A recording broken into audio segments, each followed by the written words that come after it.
आपल्या चॅनलला जोडल्या गेलेल्या सर्व दर्शकांचे मी श्रीपाद नाईक मनपूर्वक स्वागत करतो। आज आपण सिंह राशीसाठी नोव्हेंबर 2025चे राशी भविष्य बघणार आहोत।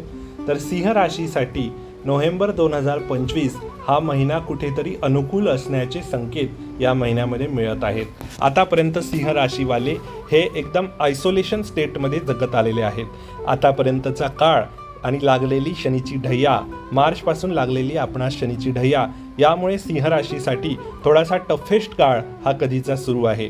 पण कुठेतरी त्याच्यातून आपल्याला आता शांती मिळण्याचे संकेत या महिन्यामध्ये मला दिसत आहेत। आपल्या लग्नस्थानामध्ये केतू विराजमान आहे, पण लग्नस्थानाचा स्वामी सूर्यदेव हे आपल्या नीच राशीत पण पराक्रम स्थानामध्ये विराजमान आहे। त्यामुळे आपल्याला आत्मविश्वास ठेवणे या महिन्यामध्ये बंधनकारक आहे, पण अति आत्मविश्वास या महिन्यामध्ये ठेवू नये, तो आपल्यासाठी चांगला नसेल आणि अति आत्मविश्वासाने आपले निर्णय कुठेतरी चुकण्याची शक्यता आहे। त्यामुळे आत्मविश्वासी असावे माणसाने, पण अति आत्मविश्वासी राहू नये। त्यानंतर सूर्यदेव नीच राशीमध्ये आपल्या पराक्रम स्थानामध्ये विराजमान आहे। याचा फायदा म्हणून आपण केलेले सर्व परिश्रम या महिन्याचे आपल्याला कुठेतरी फ्रुटफुल रिझल्ट देताना दिसतील। आपल्या धनस्थानाचा स्वामी बुधदेव चतुर्थ स्थानामध्ये मंगळदेवासोबत विराजमान आहे आणि मंगळदेव आपल्या स्वराशीमध्ये विराजमान आहे। त्यामुळे कुठेतरी आपल्या कुटुंबासोबत आपल्याला बाहेर लॉंग ट्रॅव्हलला जाणे, त्यानंतर कुटुंबासोबत वेळ घालवणे हे या महिन्यामध्ये आपल्याला दिसेल। आपल्या वाणीवरती आपल्याला कंट्रोल ठेवण्याची फक्त या महिन्यामध्ये गरज आहे। त्यामुळे शक्य असेल तेवढं आपलं कमी बोलणं या महिन्यासाठी आपल्याला लाभदायक असेल। तृतीय स्थानामध्ये शुक्रदेव स्वराशीमध्ये विराजमान आहे। त्यामुळे तृतीय स्थान हे पराक्रम स्थान आहे आणि पराक्रम स्थानामध्ये शुक्रदेव विराजमान आहे, पण शुक्रासोबत सूर्यदेव विराजमान असल्यामुळे 16 नोव्हेंबरपर्यंत जोपर्यंत सूर्यदेव तुला राशीमध्ये विराजमान आहे, तोपर्यंत आपल्यासाठी केलेले सर्व परिश्रमाचा फायदा आपल्याला 17 नोव्हेंबर नंतर जाणवेल। त्यानंतर चतुर्थ स्थानामध्ये मंगळदेव स्वराशीमध्ये विराजमान आहे। त्यामुळे या महिन्यामध्ये आपण जमिनीसाठी विचार करत असाल किंवा नवीन घर घेण्याचं आपलं स्वप्न असेल, तर ते स्वप्न या महिन्यामध्ये पूर्ण होताना आपल्याला दिसेल। आपल्या आईची तब्येत या महिन्यामध्ये ठणठणीत असेल आणि आपल्या आईसोबत आपल्याला वेळ घालवायला मिळेल, गप्पा गोष्टी होतील आणि अनुकूल असा काळ या महिन्यामध्ये आपल्याला पाहायला मिळत आहेत कुटुंबाच्या दृष्टीने। आपल्या पंचम स्थानाचा स्वामी गुरुदेव आपल्या व्ययस्थानामध्ये विराजमान आहे।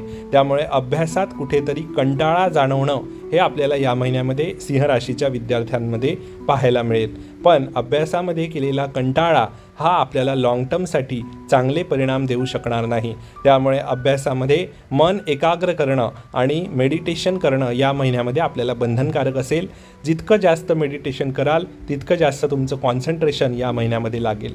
आपल्या षष्टम स्थानाचा स्वामी शनिदेव अष्टम स्थानावरती विराजमान आहे, जो की एक विपरीत राजयोग या ठिकाणी बनत आहे। त्यामुळे या महिन्यामध्ये आपल्याला घेतलेलं कर्ज कुठेतरी आपण या महिन्यामध्ये फेडताना दिसाल, किंवा घेतलेल्या कर्जामधली मॅक्सिमम रक्कम आपण या महिन्यामध्ये फेडताना कुठेतरी दिसेल आणि कोणाला दिलेला पैसा वापस येण्याचे संकेत या महिन्यामध्ये बनलेले आहे। त्या हिशोबाने आपण दिलेले पैसे हे वापस या महिन्यामध्ये मागून घ्यावे, तसे प्रयत्न करावे। आपल्याला या महिन्यामध्ये त्याच्यामध्ये अनुकूल काळ बनलेला आहे। आपल्या सप्तम स्थानाचा स्वामी शनिदेव सुद्धा अष्टम स्थानामध्ये विराजमान असल्यामुळे आपल्या जोडीदारासोबत आपले भांडणे या महिन्यात सुद्धा होण्याची दाट शक्यता आहे। त्यामुळे आपल्या ॲग्रेसिव्हनेसवरती आपल्याला विशेष लक्ष द्यायचे आहे। ठीक आहे, तर या महिन्यामध्ये याची काळजी आपल्याला घ्यायची आहे। आणि राहुदेव इथे विराजमान असल्यामुळे या महिन्यामध्ये आपल्याला विवाह इच्छुक मंडळींना विवाहासाठी नवीन स्थळे येण्याचे संकेत या महिन्यामध्ये बनलेले आहेत, पण अतिशय विचारपूर्वक निर्णय घेणे आपल्याला या महिन्यामध्ये बंधनकारक आहे। नाहीतर नवीन स्थळांमध्ये सुद्धा फसवणूक होण्याचे संकेत या महिन्यामध्ये सुद्धा प्रबळ बनलेले आहेत। आपल्या भाग्यस्थानाचा स्वामी मंगळदेव चतुर्थ स्थानामध्ये स्वराशीमध्ये विराजमान आहे।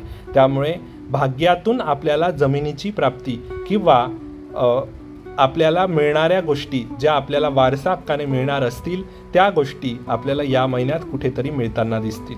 दशम स्थानाचा स्वामी शुक्रदेव तृतीय स्थानामध्ये स्वराशीमध्ये विराजमान आहे। त्यामुळे पराक्रमातून आपण आपले कर्म एकदम उत्तम स्टेजला घेऊन जाणार आहात, यामध्ये काडी मात्र शंका नाही.